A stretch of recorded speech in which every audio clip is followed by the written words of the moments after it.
We're going to talk today about Ezekiel.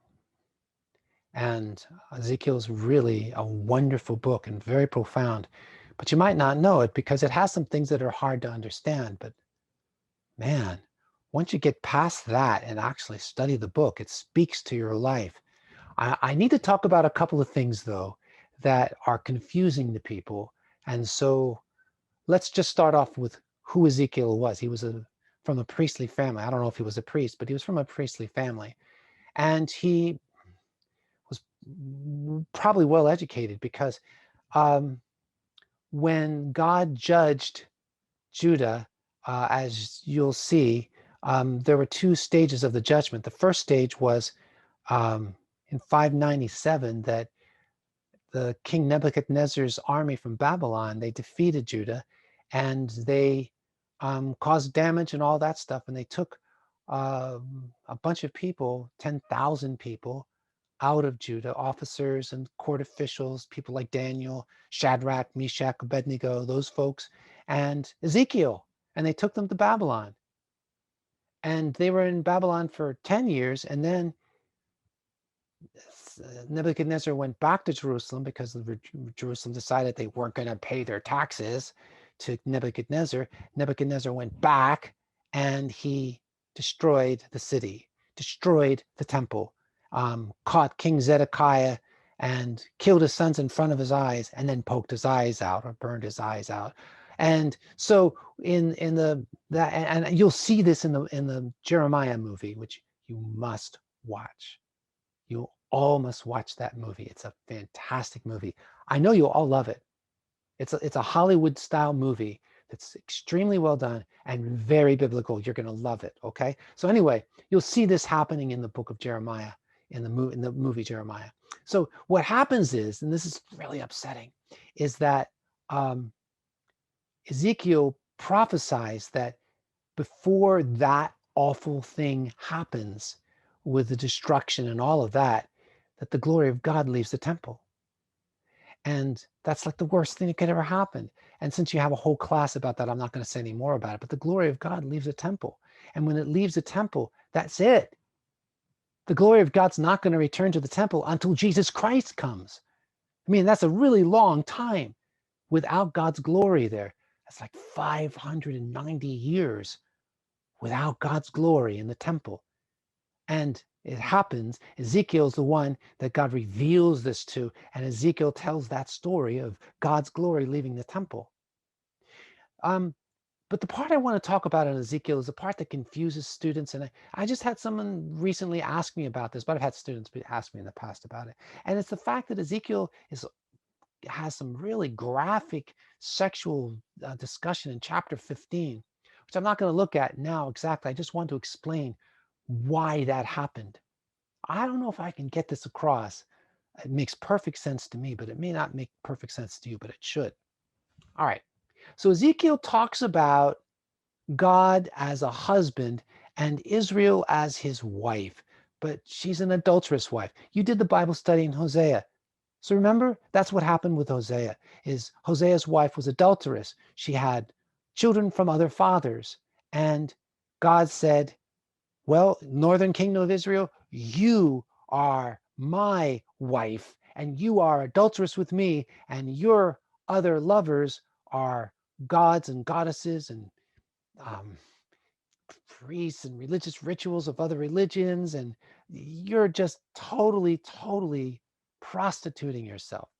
And that's what the book of Hosea says. Um, and Ezekiel says the same thing, chapter 15.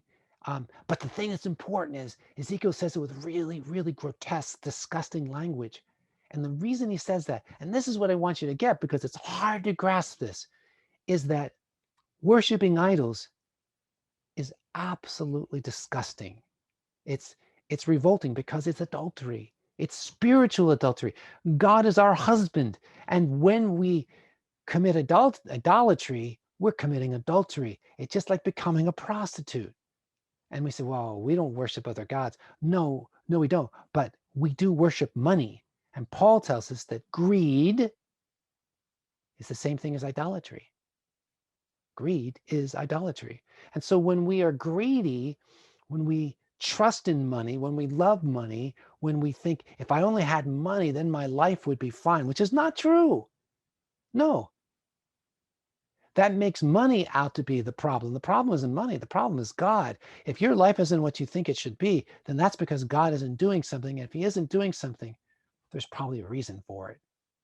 But when we make money the answer to everything, well, then what happens is, well, if I had enough money, then I wouldn't have this problem. Then I wouldn't have this problem. And if I had enough money, I wouldn't have this problem. And I would have all of these benefits. I really need money. That's idolatry. Well, in Ezekiel, the idolatry is worshiping idols.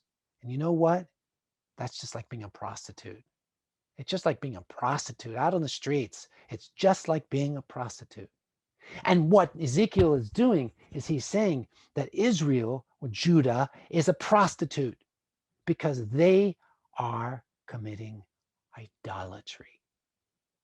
So when you read that, you go, well, this is really disgusting. And when people come to you and they say, how can you believe your Bible when it has a chapter like this? Your answer is, I don't think you realize how absolutely disgusting idolatry is to God. This is what idolatry looks like. This chapter is the perfect description of how God views it when we serve other idols, whether those idols are money or gods. When we serve other idols, it's disgusting. It's just absolutely appalling to God. One more part of Ezekiel that you think by the way, there's so many profound chapters. He talks about what good shepherds should be like, talking about the kings of Israel. But there's one more part of Ezekiel that's confusing. And it's only confusing because it's using ideas and images that we're just not used to. And that is, he talks about what's going to happen when Jerusalem is restored. But I don't think here he's talking about Jerusalem being restored when they come back 70 years after their exile. I don't think so. I think the restoration he's talking about is when Jesus comes back to earth and rules in Jerusalem over the whole world. And when Jesus comes back, and remember, he's coming back on the clouds.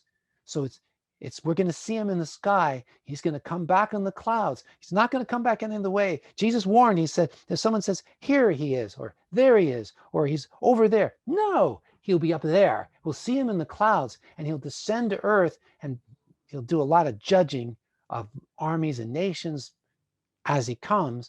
But he will come and he'll rule on earth for 1,000 years. And when he rules on earth for 1,000 years,